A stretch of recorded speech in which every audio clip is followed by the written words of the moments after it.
전기요금이 15분기째 안 올랐어. 좋은 소식 같지? 근데 그 대가가 206조야.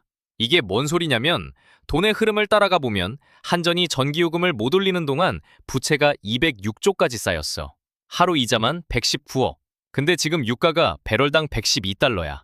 트럼프가 호르무즈 해협 봉쇄까지 거론하는 판이거든. 유가가 더 오르면 한전 적자는 눈덩이처럼 불어나고 결국 그 빚은 우리 전기요금으로 돌아와. 뉴스에서 환율 걱정만 하는 사이 진짜 폭탄은 여기 있었어. 요즘 뉴스 틀면 맨날 나오는 게 있어. 환율. 원달러 환율이 1,510원을 넘었어. 이게 2009년 3월 이후로 가장 약한 수준이야. 글로벌 금융위기 때 찍었던 그 바닥까지 밀린 거지. 3월 평균으로 따져봐도 1997년 외환위기 이후 역대 네 번째로 높아. 외환위기라는 단어가 붙는 시기들이랑 어깨를 나란히 하고 있다는 거야. 이게 지금 우리 환율의 현주소야. 그리고 유가. 브렌트유가 배럴당 112달러까지 올랐어. 2022년 이후로 가장 높은 가격이야. 기름값이 이 정도면 주유소 가격만의 문제가 아니거든. 우리가 먹고 쓰는 거의 모든 것의 원가가 같이 올라. 근데 문제는 이게 끝이 아닐 수도 있다는 거야. 트럼프가 이란한테 최후 통첩을 날렸어. 48시간 안에 호르무즈 해협을 열지 않으면 이란 발전소를 초토화시키겠다고. 이란도 가만히 있지 않았어. 발전소가 파괴되면 복구될 때까지 호르무즈를 완전히 막아버리겠다고 맞받아친 거야. 기한이 4월 6일로 연장되긴 했어. 미국 악시오스 보도에 따르면 트럼프 행정부가 이란과 협상 준비를 시작했다는 얘기도 나와. 근데 아직 아무것도 확정된 게 없어. 호르무즈 해협이 뭐가 그렇게 중요하냐면 전 세계 원유의 상당량이 이 좁은 바닷길 하나를 지나거든. 여기가 막히면 유가는 지금 112달러에서 훨씬 더 뛸 수 있어. 한국은 에너지 수입 의존도가 거의 100%인 나라야. 석유도 가스도 거의 다 사와. 유가가 오르면 그 타격이 고스란히 우리한테 오는 구조지. 고금리, 고물가, 고환율, 이른바 삼고 현상이 고착되고 있어. 한국은행은 기준금리를 2.5%로 여섯 번째 동결 중이야.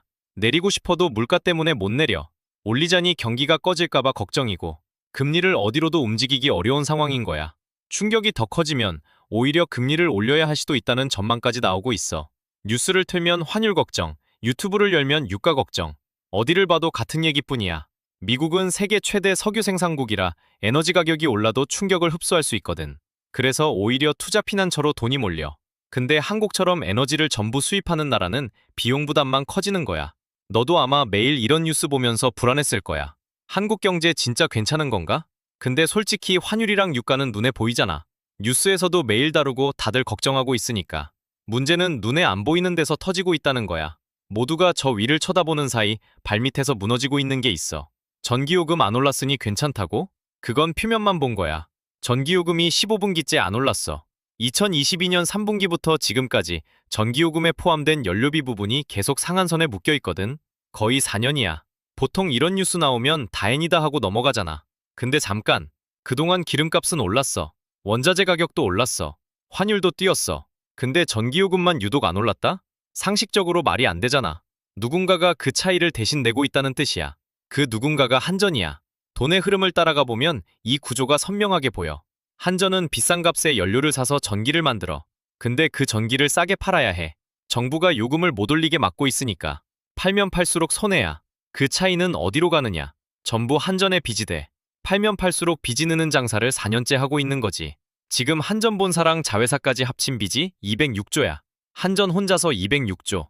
숫자가 너무 커서 감이 안 오지? 좀 더 쪼개볼게. 그중에서 순수하게 빌린 돈만 130조야. 이 130조에 대한 이자가 얼마냐면 하루에 119억이야. 아침에 눈 뜨면 119억이 이자로 나가는 거야. 우리가 출근 준비하고 지하철 타는 그 시간 동안에도 이자는 쉬지 않고 돌아가고 있어. 1년이면 4조 3천억이 이자로만 증발해. 원금을 갚는 게 아니야. 그냥 이자만 내는데 4조가 넘게 드는 거야. 비유를 하나 해볼게. 너 친구가 매일 밥 사준다고 생각해봐. 고마워서 맨날 잘 먹어. 근데 어느 날 알게 된 거야. 그 친구가 매번 카드 돌려막기로 내고 있었다는 걸. 이번 달 카드값을 다음 달 카드로 막고 그 카드값을 또 다음 달 카드로 막는 식으로. 카드값이 눈덩이처럼 불어나는데 너한테는 아무 말도 안 한 거지. 지금 한전이 딱 그 상황이야. 우리한테 싼 전기요금을 유지해주는 척하면서 뒤에서 빚이 걷잡을 수 없이 쌓이고 있었던 거야. 그러면 여기서 이런 반론이 나올 수 있어. 한전이 2025년에 역대 최대 영업이익을 냈거든? 매출 97조에 영업이익만 13조 5천억이었어. 역대 최대라고. 뉴스에서도 한전 흑자 전환이라고 크게 보도했었잖아. 이 정도면 빚 좀 갚을 수 있는 거 아니야? 근데 그게 안 돼.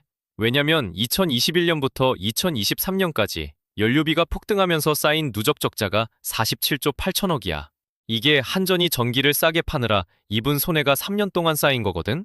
이 중에 아직 36조 1천억이 해소가 안 됐어. 역대 최대로 벌었는데도 밀린 적자를 못 메우는 거야. 13조를 벌었는데 갚아야 할 게 36조. 이 속도로는 적자를 메우는 데만 몇 년이 걸리는데 그 사이에도 이자는 하루 119억씩 쌓여. 벌어도 빠져나가는 돈이 더 많은 구조인 거지? 한마디로 정리하면 이거야. 전기요금을 안 올린 게 아니라 못 올린 거야. 올리면 물가가 뛰고 민심이 폭발하니까 정부가 못 건드린 거지. 그리고 그 대가를 한전이 고스란히 빚으로 떠안고 있어. 우리는 싼 전기요금에 감사하다고 생각했는데 사실은 빚을 미래로 미루고 있었던 거야. 근데 여기서 진짜 소름 돋는 건 이 빚이 줄어들 수 있는 구조가 아니라는 거야. 왜냐면 지금 한전 부채를 더 키우는 악순환고리가 돌아가고 있거든? 이게 어떻게 돌아가는지 돈의 흐름을 따라가 볼게. 유가가 오르면 한전이 전기를 만드는데 드는 연료비가 폭증해. 근데 전기요금은 못 올리잖아. 15분기째 동결이니까. 그러면 한전은 그 차이를 빚으로 메꿔야 돼. 한전 빚이 쌓이면 국가 전체의 부채 부담이 커지고 그러면 외국인 투자자 입장에서 한국이 덜 매력적으로 보여. 돈이 빠지면서 원화 가치가 떨어지는 거야. 환율이 오르는 거지. 지금 원달러 환율이 1,510원이야. 2009년 이후 가장 약한 수준이거든. 근데 여기서 진짜 문제가 뭐냐면 우리나라는 에너지를 거의 전부 수입에 의존해. 석유도, 천연가스도 전부 밖에서 사와야 돼. 환율이 오르면 같은 양의 기름을 사더라도 원화로 치면 더 비싸지는 거야. 그러면 한전 연료비는 또 올라가고 적자는 또 커져. 다시 처음으로 돌아와. 유가 상승, 한전 적자, 환율 약세. 이 세 개가 서로를 먹여 살리면서 눈덩이처럼 커지고 있어.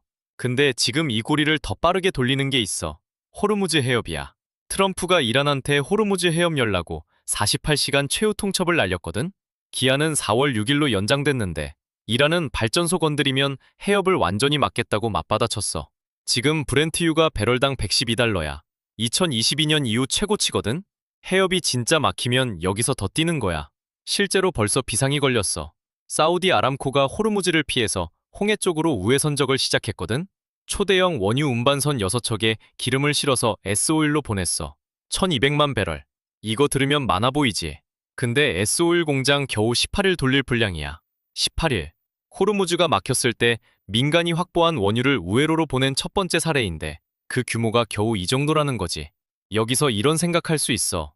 에이, 정부가 어떻게든 하겠지. 근데 정부 대응을 들여다보면 오히려 더 걱정돼. 유류세 감면을 확대했어. 휘발유는 15%, 경유는 25%까지 깎아줘. 석유 최고 가격제도 시행 중이고 추경도 25조를 쏟아부어. 근데 잘 생각해봐. 유류세를 깎으면 그만큼 세금이 덜 거쳐. 재정에 구멍이 나는 거야.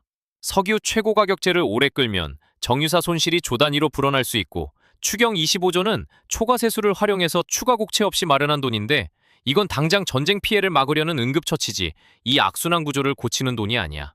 불이 번지는 건 막고 있는데 불씨 자체를 끄는 건 아닌 거지. 이거 1970년대 오일 쇼크 때랑 비슷해.